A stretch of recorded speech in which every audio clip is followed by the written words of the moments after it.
নমস্কার। কালকে ছেলের জন্মদিন ছিল, তো জন্মদিন তো সেরকম করে পালন করা হয় না, ওই বাড়িতে একটু পায়েস রান্না করে দেই, সেটা দিয়েই আমার ছেলে জন্মদিন পালন করে। হঠাৎ করে কালকে ওর পিসি আসছে কেক নিয়ে, তো কেক নিয়ে আসার পরে ওর পিসি ওর জন্মদিন পালন করলো। এখন পিসিরা আসছে, তো আজকে তার পরের দিন এই যে খাওয়া দাওয়ার জন্য ওর বাবু সকাল সকালে দেখেন মাছ নিয়ে আসছে, এই যে রুই মাছ নিয়ে আসছে, তারপরে পাবদা মাছ নিয়ে আসছে, মাংস নিয়ে আসছে। তো আজকে রান্না হচ্ছে রুই মাছের কালিয়া, সর্ষে পাবদা, আর হবে সাথে মুরগির মাংস। তো সম্পূর্ণ ভিডিওটা দেখতে থাকেন, আশা করি আপনাদের সকলের খুব ভালো লাগবে। তো সবাই চলে আসছে আমার হাতের সাথে করে দিবে। ওই যে দেখেন আমার ছোট যা পেঁয়াজ রসুন কাটতেছে, কাকি চলে আসছে যে আমি মাছটা কাটে দিই। মাছটা লোকাল, একদম তাজা ছিল। কাদা পেটি বের করবা।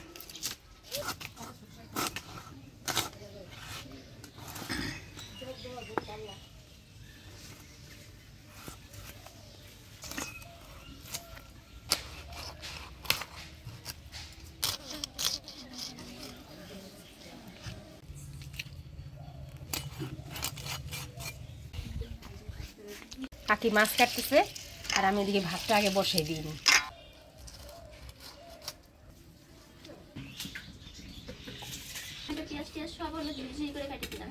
একটা থালা মধ্যে পেঁয়াজ গুলো রাখো, আর একটা থালা মধ্যে টমেটো, আদা, রসুন আর তরমুজ রাখো, দুটো মধ্যে দিয়ে দেবো মাছের মধ্যে আর মাংসের মধ্যে।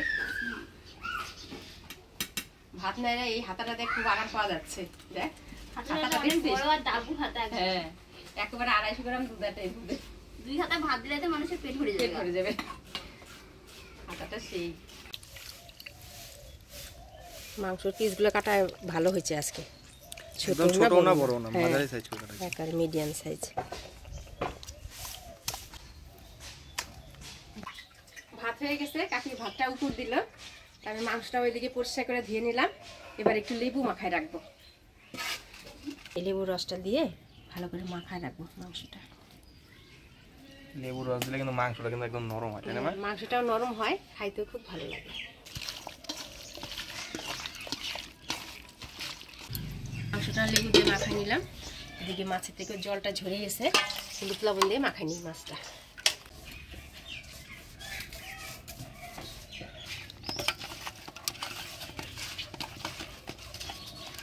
সরষাটা বাটতে থাকো, ওই পাবদা মাছ দিয়ে সরষা দিয়ে ওইটাই আগে রান্না করবো, বুঝছো?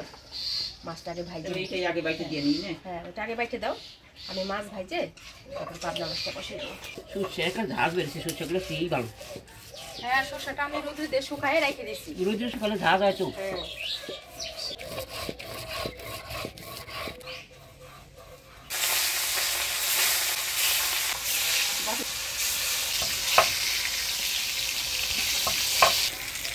মাছের কালিয়া করবো, সেই জন্য মাছগুলো আমি একটু লাল করে ভাজিয়ে নিলাম।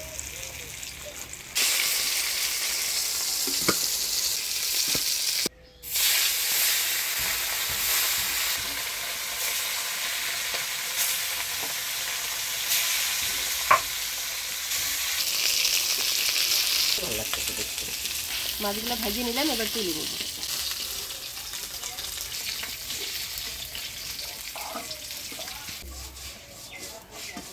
এবার পাবদা মাছগুলোও ভাজিয়ে নেব।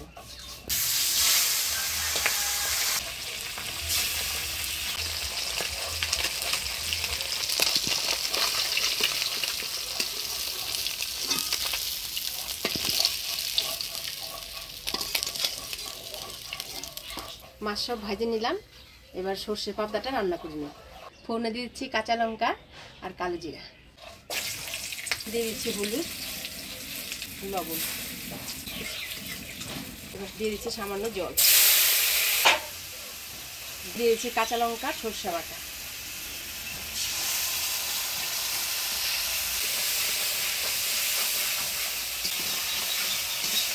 সর্ষে দিয়ে হালকা নাড়াচাড়া করে নিলাম। এবার দিয়ে দেবো জল।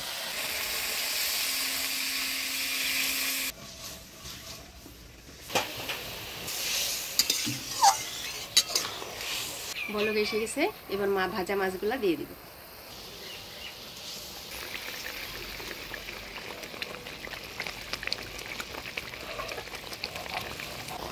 দিয়ে দিচ্ছি কয়েকটা কাঁচা লঙ্কা। এবার 1 মিনিট ঢাকা দিয়ে জাল দিয়ে নেব। সর্ষে পাবদা হয়ে গেছে, এবার নামিয়ে নিব।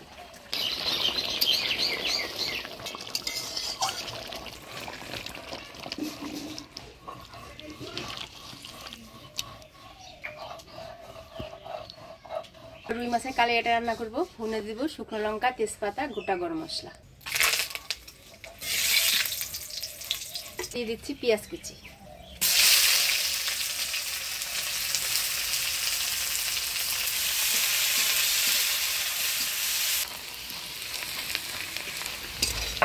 পেঁয়াজটা লাল হয়ে আসছে, এবার টমেটো দিয়ে দেব।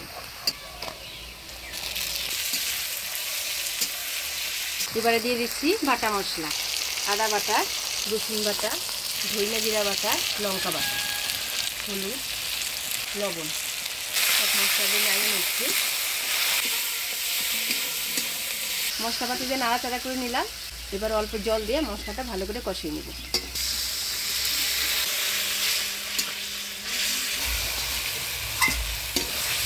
মশলা থেকে তেল ছেড়ে দিতে মশলাটা আমি ভালোভাবে কষিয়ে নিলাম। এবার জল দিয়ে দেব।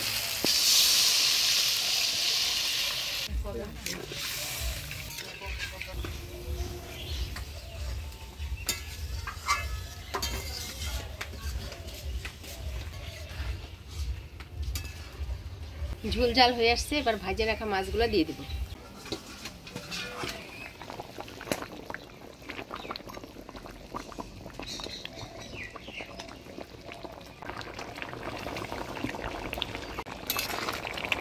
এবার ধনিয়া পাতার কুচি দিয়ে নামিয়ে দেব।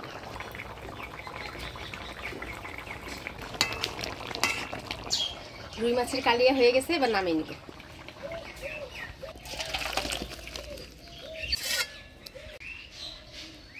এবার মাংসের আলুটা হলুদ লবণ দিয়ে ভেজে নিব।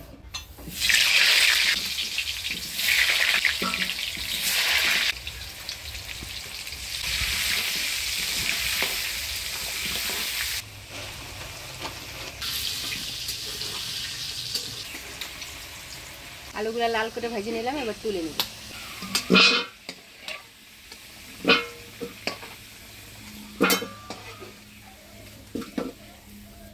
এবার এই তেলের মধ্যে ফোড়নে দিয়ে দিচ্ছি শুকনো লঙ্কা, তেজপাতা, গোটা জিরা। এবারে দিয়ে দিচ্ছি পেঁয়াজ কুচি।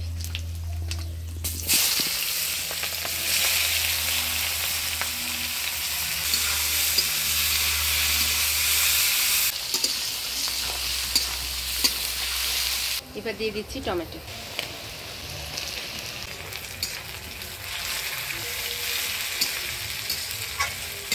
এবার এক এক করে বাটা মশলাগুলো দিয়ে দিচ্ছি। আদা, ধনিয়া জিরা বাটা, লঙ্কা বাটা, ছোটো করা রসুন, কাটে রাখা কাঁচা লঙ্কা, হলুদ, লবণ।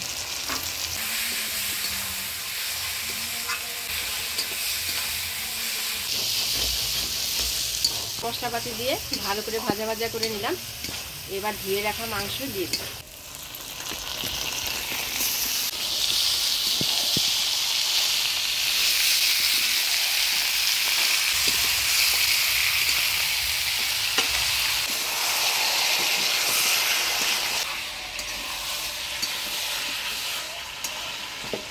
এবার দিয়ে দিচ্ছি ভাজে রাখা আলু।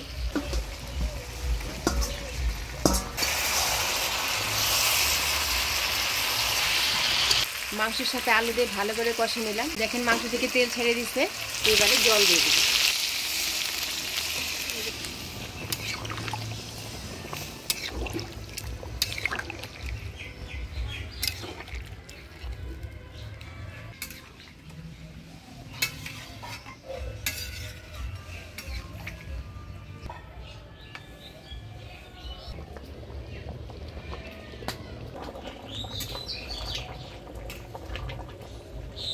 দেখতে দেখতে সব পূজা পার্বণ শেষ, তাই না মা?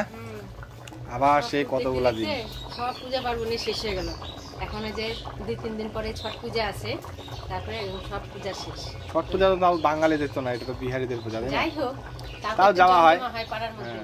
মাংস হয়ে আসছে, গরম মশলার গুঁড়া দিয়ে নামিয়ে। মাংসটা আজকে একটু ঝোল ঝোল করেই রান্না করলাম।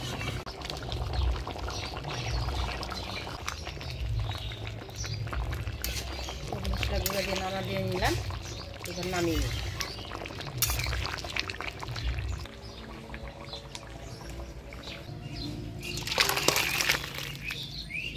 দিয়ে দিল আলু দিয়ে মাংস। এবার খাওয়া দাওয়ার পালা।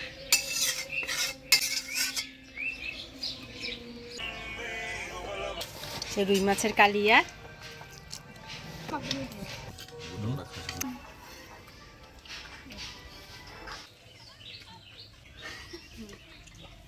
কর্তার একটু দেখে রেখে দিও। আচ্ছা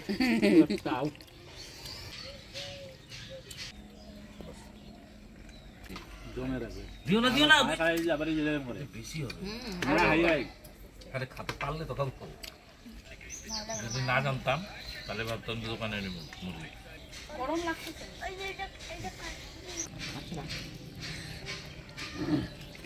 হয়েছে যাক না।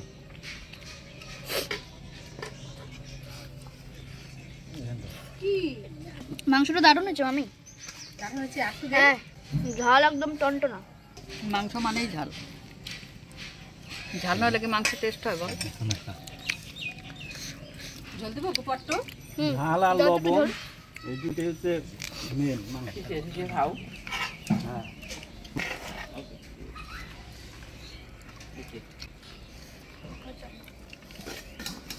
একটা খাওয়াই দাও।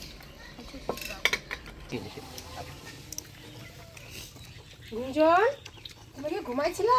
কেমন আছে? গুঞ্জনকে সবাই ভালোবাসে। গুঞ্জন আমাদের বংশের সব থেকে ছোট, তাই না? আমরা একটাই মেয়ে বংশ। না আমার তো বিয়ে হয়েছে না। আগে চিন্তা তো কে বম কিনে দিছে? আমি তো যে একটু বম কিনে দিছে। অল্প একটু খাও, আমি কিন্তু ভাত খাই যাই না। আমাকে এত মাংস দিওই না। উঠাও উঠাও উঠাও। লোকাল টেস্ট আছে না?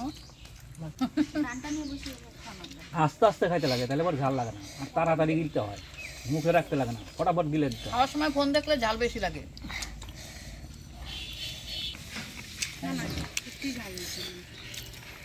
ঝোল দাও মামি। পুস্তকে মামি কার্টুন যারা খাইতে পারতো ঝোল না দাও। আর কার্টুন দেখা বাম খাওয়া মতো হইছে একটা মাংস, জাল হইছে তো। টিভি বন্ধ তো বন্ধ হয়ে পাবদা মাছটা আর মাংসটা সব থেকে ভালো। দিদি হাড্ডি দিবা। বাস বাস বাস আর না। আর আসবি না দেখুন। অমূল্য জিনিস এটা তো, মানে সেই ছোটবেলায় এটা আমি সে একাই। আমি এখন মাছ খাই না, বালুঘাটে। বলতে গেলে বড় মাছ, বুঝছিস? প্রথমে নদীর মধ্যে পুরা জল, ডুব জল কোনো সবসময় নদীর লোকাল মাছ না? চিংড়ি মাছ ধরে ওইটা দিয়ে আবার মাছ হলো এত বড় বড় বাই হলি ভর্তি। দারুণ মাছ ছিল। 1 ঘন্টার মধ্যে কতগুলা মাছ হলো। বড় মাছ আমার ভালো লাগে না, কিন্তু আজকে অনেকদিন পরে খেয়ে লাগলো। মাছটা লোকাল ছিল তো। লোকাল মাছ সবসময় টেস্ট। ভালো রান্না কিন্তু ভালো হয়েছে। মনে হয় 4-5 বছর খেলাম। রান্না খুব সুন্দর হয়েছে। আমার অবশ্য মাংসটা না 4-5 বছর পর খেলাম। মাংস ঝাল হলে খাইতে হয়। দিও না আরে বেশি। আমাকে দিও না কিন্তু, হ্যাঁ দিও। দারুণ। সেই হইতে পারে। এই হলো আজকে রান্নাবাড়ি খাওয়া দাওয়া। তো ভিডিওটা আজকে কেমন লাগলো অবশ্যই কমেন্টে জানাবেন। ভিডিওটা ভালো লাগলে লাইক করবেন আর আমাদের চ্যানেলটা সাবস্ক্রাইব করবেন। দেখা হচ্ছে পরবর্তী ভিডিওতে। ভালো থাকবেন, সুস্থ থাকবেন।